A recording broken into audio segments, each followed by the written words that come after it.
अब मोदी जी कहते हैं, आपने सुना होगा, जब भी मैं जाति जनगणना की बात करता हूं, मोदी जी कहते हैं देखिए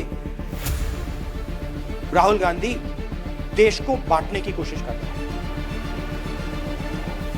कहते हैं ना, मैं देश को बता रहा हूं कि 90% लोग इस देश की प्रगति में शामिल ही नहीं है।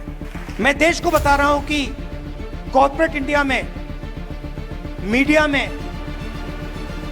जुडिशरी में 90% लोग हैं ही नहीं। 100% करेक्ट। अच्छा, अगर आपको देखना है, अगर आपको आदिवासी, दलित, पिछड़े लोग देखने हैं, मैं आपको बता दूंगा कहां मिलेंगे।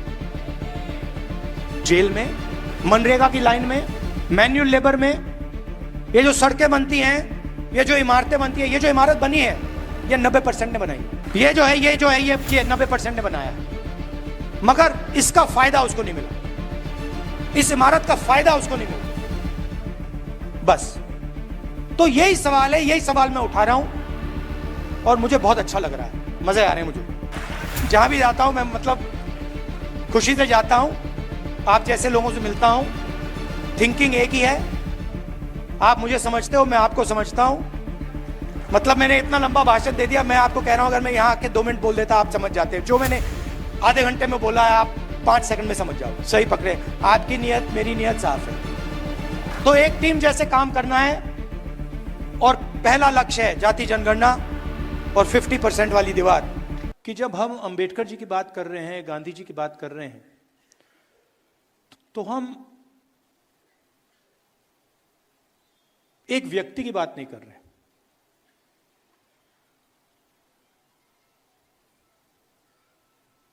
क्योंकि अगर हम अंबेडकर जी की बात करें तो अंबेडकर जी ठीक है, एक फॉर्म थे, एक शरीर थे,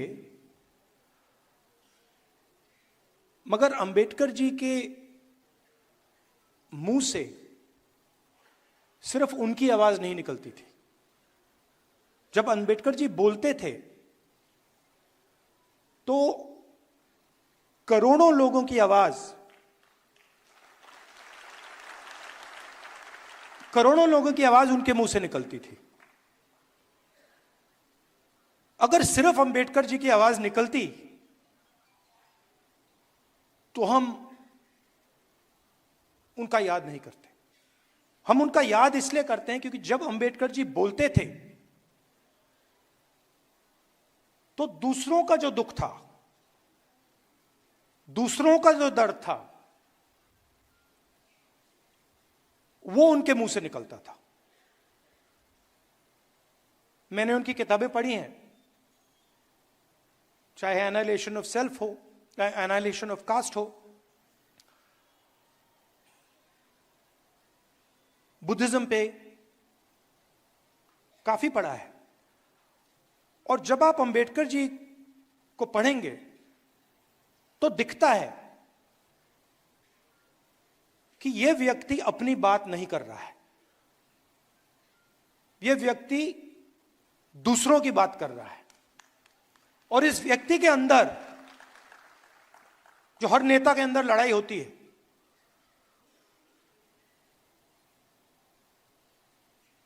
नेता के अंदर क्या लड़ाई होती है? नेता के अंदर मुझ में है, सब में है, मैं क्या चाहता हूं और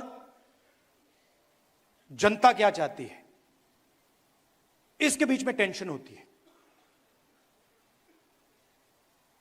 अंबेडकर जी जैसे, गांधी जी जैसे लोग अपनी आवाज को बंद कर देते हैं और उनके मुंह से अपना दुख, अपना दर्द नहीं निकलता है। उनके मुंह से दूसरों का दर्द, दूसरों का दुख, दूसरे की आवाज निकलती है। तो जब हमने ये कॉन्स्टिट्यूशन, जब हमने, हिंदुस्तान ने, सिर्फ कांग्रेस पार्टी ने नहीं, सिर्फ महात्मा गांधी, जवाहरलाल नेहरू ने नहीं, हिंदुस्तान ने जब अंबेडकर जी से कहा कि अंबेडकर जी, आप इस संविधान को बनाइए, कोऑर्डिनेट कीजिए। तो देश उनसे कह रहा था कि हम चाहते हैं कि इस संविधान में जो इस देश में करोड़ों दलित हैं, जो उनका दर्द है, जो रोज उनको सहना पड़ता है, जो उनका दुख है, वो दुख, वो आवाज इस कॉन्स्टिट्यूशन में गूंजनी चाहिए। और वो काम अंबेडकर जी ने किया। अब लोग कहते हैं कि अंबेडकर जी ने ये कॉन्स्टिट्यूशन आजादी के एकदम बाद बनाया। तो मैं आपसे पूछना चाहता हूं, क्या इस कॉन्स्टिट्यूशन में फूले जी की आवाज नहीं है? इसमें बुद्ध भगवान की आवाज नहीं है? बसवना, फूले जी, सावित्री फूले जी, इन सब की आवाज नहीं है? तो ये जो है, जिसकी आज हम रक्षा कर रहे हैं, ये हजारों साल पुरानी किताब है। इसके अंदर जो सोच है, ये एक, हम कह सकते हैं कि ये मॉडर्न वर्जन है, 20th सेंचुरी का वर्जन है। मगर इसमें जो सोच है वो हजारों साल पुरानी है।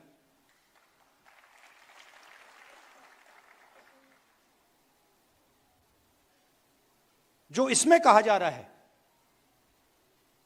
वही बुद्ध भगवान ने कहा, वही अशोक ने कहा, वही इन सब महापुरुषों ने कहा, वही अंबेडकर जी ने कहा, वही गांधी जी ने कहा। और इसके पीछे हिंदुस्तान का एक विजन है। यह सिर्फ एक किताब नहीं है, यह एक जीने का तरीका है, मरने का तरीका है। कि अगर हम जिएंगे, देश में जिएंगे, तो एक दूसरे का आदर करेंगे, रिस्पेक्ट करेंगे, और जितनी जगह हम चाहते हैं उतनी ही जगह हम दूसरे को देने के लिए तैयार होंगे। इसमें कहीं नहीं लिखा कि एक व्यक्ति हिंदुस्तान की पूरा धन, हिंदुस्तान की पूरी शक्ति, हिंदुस्तान का भविष्य छीन सकता है। इसमें लिखा है कि समानता होनी चाहिए, वन मैन वन वोट होना चाहिए, सबका आदर होना चाहिए, हर धर्म का आदर होना चाहिए, हर जात का, हर प्रदेश का, हर भाषा का आदर होना चाहिए। तो जब आरएसएस के लोग, बीजेपी के लोग इस पर आक्रमण करते हैं, तो सिर्फ इस किताब पर नहीं कर रहे हैं आक्रमण, वो हिंदुस्तान की आवाज पर आक्रमण कर रहे हैं। कॉन्स्टिट्यूशन से हमारे इंस्टीट्यूशंस बनते हैं, सरकार के अलग अलग संस्थाएं बनती हैं, इलेक्शन कमीशन बनता है। अगर कॉन्स्टिट्यूशन नहीं होता, ये नहीं होता, तो इलेक्शन कमीशन नहीं होता। राजाओं महाराजाओं के पास इलेक्शन कमीशन नहीं होता था।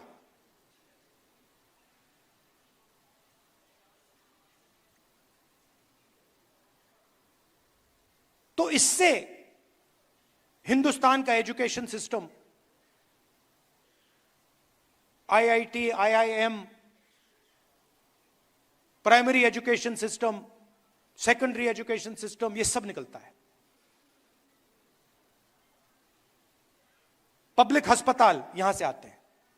इसको आप मिटा दीजिए, आपको एक पब्लिक अस्पताल नहीं मिलेगा, एक पब्लिक स्कूल नहीं मिलेगा, एक पब्लिक कॉलेज नहीं मिलेगा, सब गायब हो जाएगा।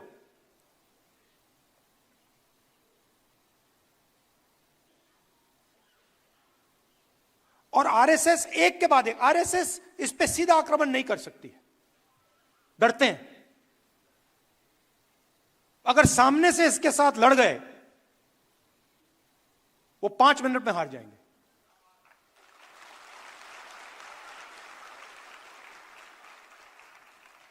सामने से नहीं आ सकते। वो जानते हैं कि जिस दिन वो सामने से आ गए,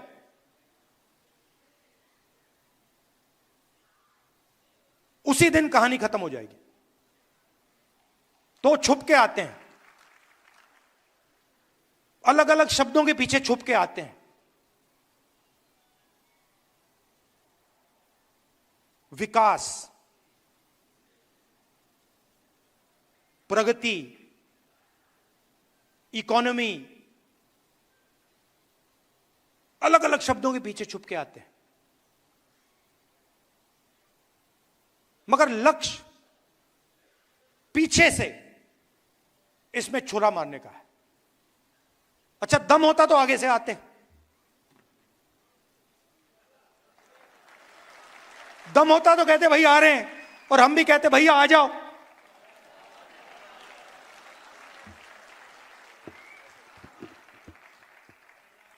किसी ने बहुत अच्छी बात बोली मुझे 2-3 दिन पहले,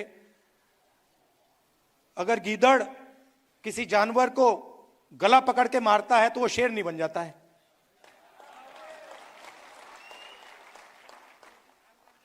तो सामने से नहीं आते, पीछे से आते हैं, छुप छुप के आते हैं। शिशु मंदिर के पीछे छुपकर, एकलव्य स्कूल के पीछे छुपकर। सच्चाई है, मैंने अभी देखी, बड़ी सी बिल्डिंग है,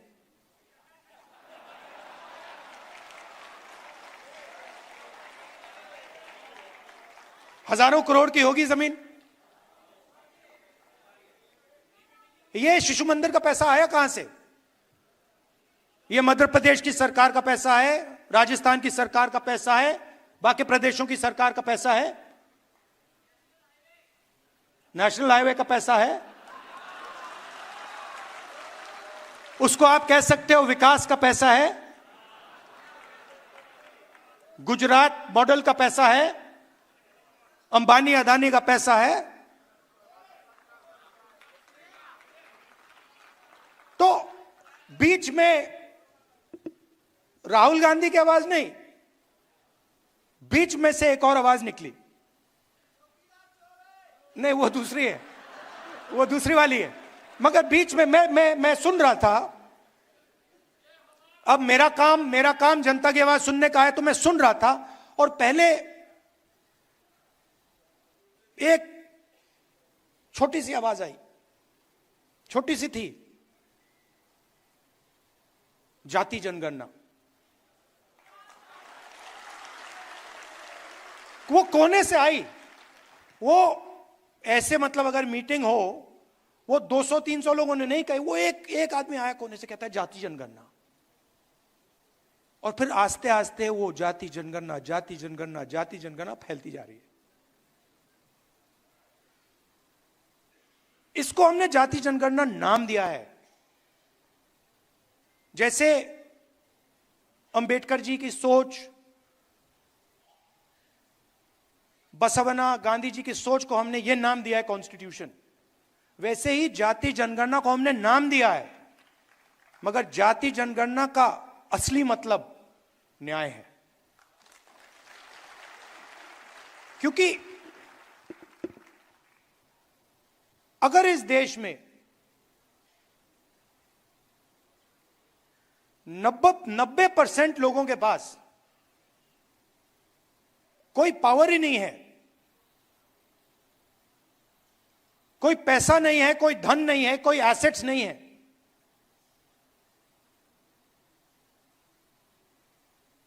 तो उनका क्या मतलब है? आपने कहा,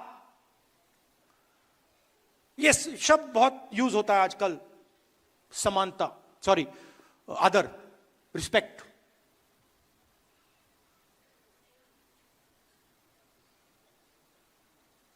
मेरी सोच है कि बिना पावर की, बिना धन के रिस्पेक्ट का क्या मतलब है? कोई भूखा मर रहा है, उसकी कोई सुनता नहीं है, 24 घंटा दुखी रहता है, और मैं जाके उस पर माला लगा दूं को भैया मैं आपकी इज्जत करता हूं, उसका क्या मतलब?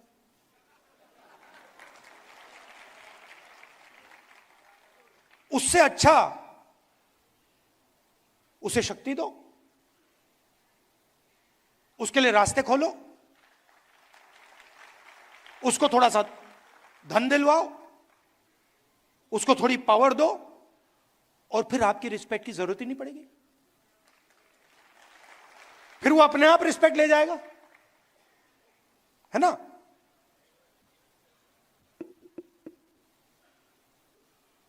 तो मैं चाहता हूं कि ये जो सबसे बड़ा सवाल हमारे सामने है, और ये छुपा हुआ है, इसकी झलकें दिखती हैं, हर रोज दिखती हैं। कल मैं रायबरेली में हमारी एक मीटिंग होती है, एमपीज की मीटिंग होती है, दिशा मीटिंग, उसमें गया।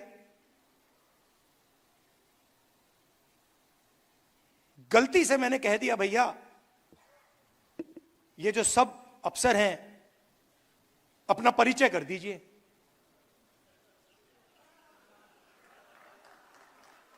गलती से कह दिया मैंने। अब परिचय शुरू हुआ, उसमें मुझे एक दलित नाम ना सुनाई दे, एक ओबीसी नाम ना सुनाई दे। फिर मैंने पता लगाया, मैंने अपने सेक्रेटरी से कहा भैया ये इन सब के नाम निकालो और पता लगाओ इनमें से ओबीसी कितने हैं, दलित कितने हैं, आदिवासी कितने हैं, माइनॉरिटी के कितने हैं। झलक दिखी,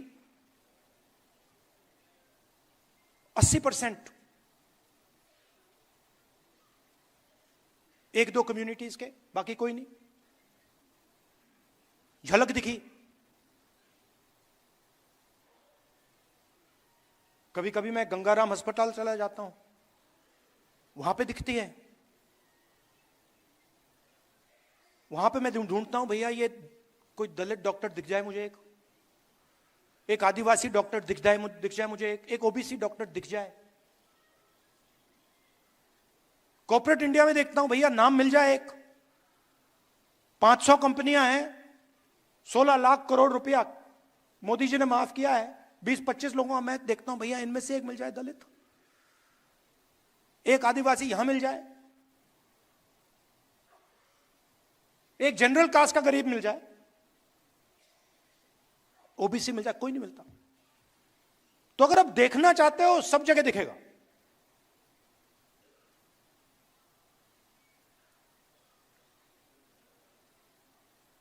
जुडिशरी में हाई कोर्ट्स देख लीजिए,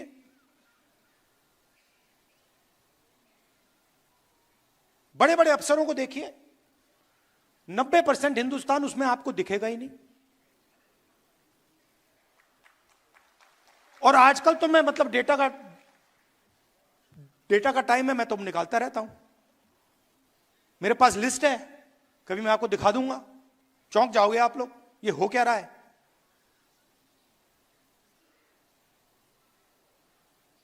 अदानी जी की कंपनी में मैंने मैनेजमेंट टीम को देखा, कौन लोग हैं ये? उसमें आपको एक दलित नहीं मिलेगा, एक ओबीसी नहीं मिलेगा, एक आदिवासी नहीं मिलेगा। 5% लोग हिंदुस्तान को चला रहे हैं। स्टॉक मार्केट ऊपर जाती है, वही 5% को फायदा होता है। पॉलिसी बनती है, उन्हीं 5% का फायदा होता है। 16 लाख करोड़ रुपए उनके माफ हो जाते, कोई चू नहीं बोलता। और मैंने कर्नाटक में कह दिया भैया किसानों का कर्जा माफ होगा, मतलब मीडिया में 24 घंटा 24 घंटा, ये देखो राहुल गांधी किसानों की आदत बिगाड़ रहा है, ये पागल हो गया, ये किसानों की आदत बिगाड़ रहा है। अच्छा भैया, आपने उन 25 लोगों की आदत नहीं बिगाड़ी कि 16 लाख करोड़ रुपए आपने पकड़ा दिए उनको।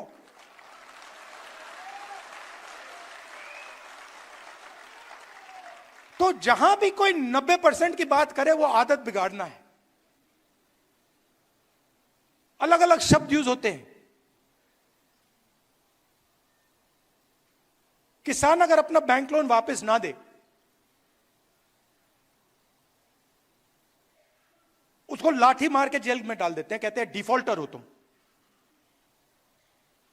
कहते हैं ना। और अदानी जी 1 लाख करोड़ रुपए वापस ना दे तो उसको क्या कहते हैं?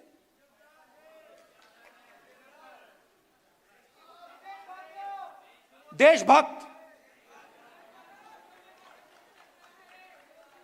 एक को डिफॉल्टर बना देते हैं और दूसरे को बिजनेसमैन नाम दे देते हैं। वो बेचारा जेल चला जाता है और ये प्राइवेट हवाई जहाज में, मतलब विदेश जाता है। और इसको हिंदुस्तान में हम विकास कहते हैं। प्रगति, डेवलपमेंट, विकास, ये शब्द हैं। अरे भाई, किसका विकास, किसकी प्रगति, किसका डेवलपमेंट, ये भी बता दो।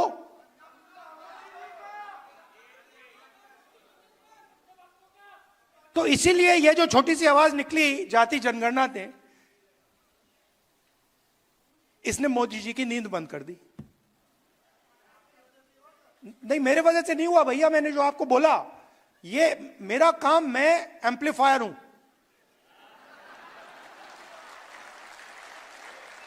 मेरा काम एम्पलीफिकेशन है। मेरा काम आपके पास आकर सुनने का है। मेरा काम, जो मेरा लक्ष्य है ना, उसको खत्म करने का, उसको मारने का है। जो मेरे अंदर लक्ष्य है कि भैया मुझे ये चाहिए, मुझे वो चाहिए, मुझे वो चाहिए, उसको मारने का है। मैं हर रोज सुबह उठकर उसको मारता हूं। और मेरा काम आपकी आवाज, जो हिंदुस्तान के गरीब लोग हैं, उनकी आवाज सुनने का है। ये मुझ में कोई कंफ्यूजन नहीं है। तो ये आवाज निकली छोटी सी, पहले कहती है भैया जाति जनगणना। मैंने सुना, फिर थोड़ी फैली, फिर और फैली, और फिर उसके बाद मैं देख रहा था मोदी जी का चेहरा बदलने लग गया। ये क्या हो रहा है? देश की जनता न्याय कैसे मांग रही है? जाति जनगणना से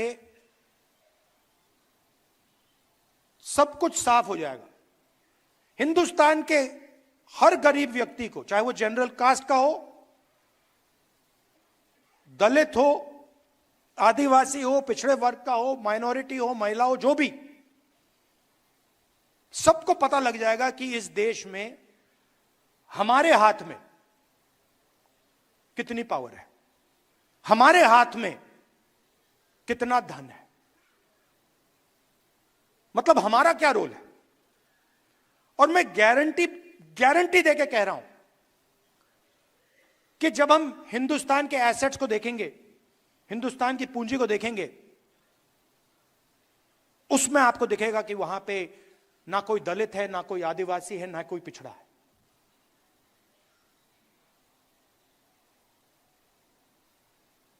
और ये जो जाति जनगणना है, ये जैसे मैंने आपसे कहा, ये किताब नहीं है, ये जीने का तरीका है, ये फिलॉसफी ऑफ लाइफ है। वैसे ही जाति जनगणना एक डेवलपमेंट का पैराडाइम है, एक डेवलपमेंट का तरीका है। कुछ दिन पहले एक दुनिया में एक बहुत बड़ा इकोनॉमिस्ट है, नाम नहीं लूंगा, वो इनइक्वालिटी पे काम करता है। तो मेरी उसके साथ बात हुई, मैंने उससे पूछा, वो प्रेजेंटेशन दिया उसने मुझे, और उसने मुझे कहा, राहुल, हिंदुस्तान दुनिया में सबसे अनइक्वल देशों में है। और फिर मैंने उनसे कहा, भैया आप एक बात बताइए, आपने हिंदुस्तान की एनालिसिस कर दी, आपने प्रेजेंटेशन दे दिया मुझे, मगर इस पूरे प्रेजेंटेशन में आपने एक बार जात शब्द का प्रयोग नहीं किया। मतलब जो इनइक्वालिटी का सोर्स है, जहां से इनइक्वालिटी निकल रही है, उसकी तो आपने चर्चा ही नहीं की।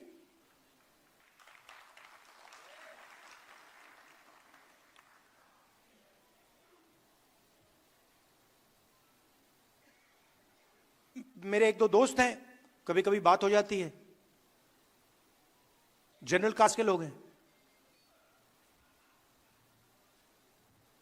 तो एक दिन मेरा एक दोस्त कहता है,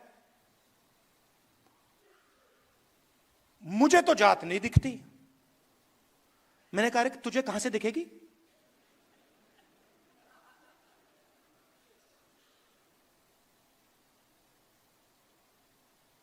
जात नहीं है क्योंकि मुझे नहीं दिखती। आपको नहीं दिखेगी वो। अगर आप उसको देखना चाहते हो तो आपको ढूंढना पड़ेगा, मगर दलित को नहीं ढूंढनी पड़ेगी। दलित को रोज दिखती है, पिछड़ों को रोज दिखती है, आदिवासियों को रोज दिखती है, महिलाओं को भी दिखती है। तो जाति जनगणना से क्लैरिटी आ जाएगी, नया पैराडाइम बनेगा। और इसीलिए बीजेपी के लोग, आरएसएस के लोग, मैं आपको बता रहा हूं, अभी वहां पे डिस्कशन चल रहा है जाति जनगणना के बारे में। बड़ी मीटिंग चल रही है, क्या पोजीशन लें, क्या कहना चाहिए। मैं कहना चाहता हूं कुछ भी कर लो, जाति जनगणना होने वाला है। आपको जो डिस्कशन करने हैं, मीडिया में जो लिखवाना है लिखवा लो। हिंदुस्तान की जनता ने निर्णय ले लिया है, जाति जनगणना होगा और ये 50% वाली जो आपने बना रखी है दीवार, इसको तोड़ा जाएगा।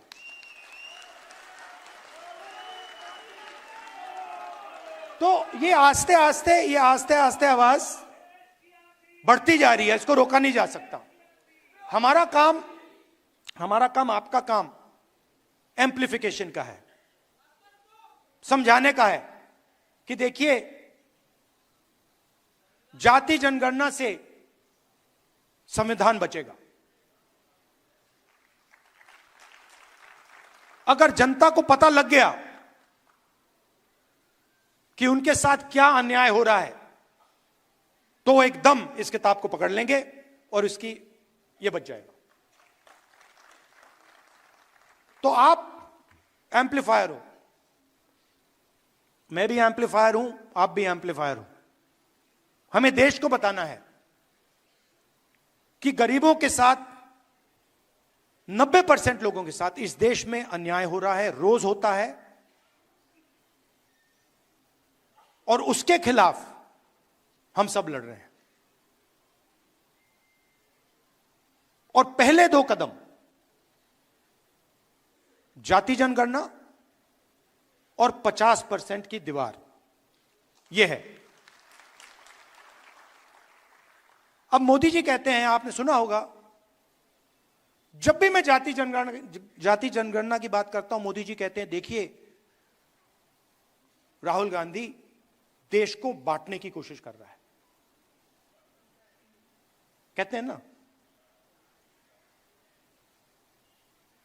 मैं देश को बता रहा हूं कि 90% लोग इस देश की प्रगति में शामिल ही नहीं है। मैं देश को बता रहा हूं कि कॉर्पोरेट इंडिया में, मीडिया में, जुडिशरी में 90% लोग हैं ही नहीं। 100% करेक्ट। अच्छा, अगर आपको देखना है, अगर आपको आदिवासी, दलित, पिछड़े लोग देखने हैं, मैं आपको बता दूंगा कहां मिलेंगे। जेल में, मनरेगा की लाइन में, मैन्युअल लेबर में। ये जो सड़कें बनती हैं, ये जो इमारतें बनती हैं, ये जो इमारत बनी है, ये 90% ने बनाई है। ये जो है ये 90% ने बनाया है, मगर इसका फायदा उसको नहीं मिला, इस इमारत का फायदा उसको नहीं मिला। बस। तो यही सवाल है, यही सवाल मैं उठा रहा हूं और मुझे बहुत अच्छा लग रहा है, मजे आ रहे हैं मुझे। जहां भी जाता हूं मैं, मतलब खुशी से जाता हूं, आप जैसे लोगों से मिलता हूं, थिंकिंग एक ही है, आप मुझे समझते हो, मैं आपको समझता हूं। मतलब मैंने इतना लंबा भाषण दे दिया, मैं आपको कह रहा हूं अगर मैं यहां आके 2 मिनट बोल देता आप समझ जाते। जो मैंने आधे घंटे में बोला है आप 5 सेकंड में समझ जाओगे। सही पकड़े, आपकी नियत मेरी नियत साफ है। तो एक टीम जैसे काम करना है और पहला लक्ष्य है जाति जनगणना और 50% वाली दीवार। जय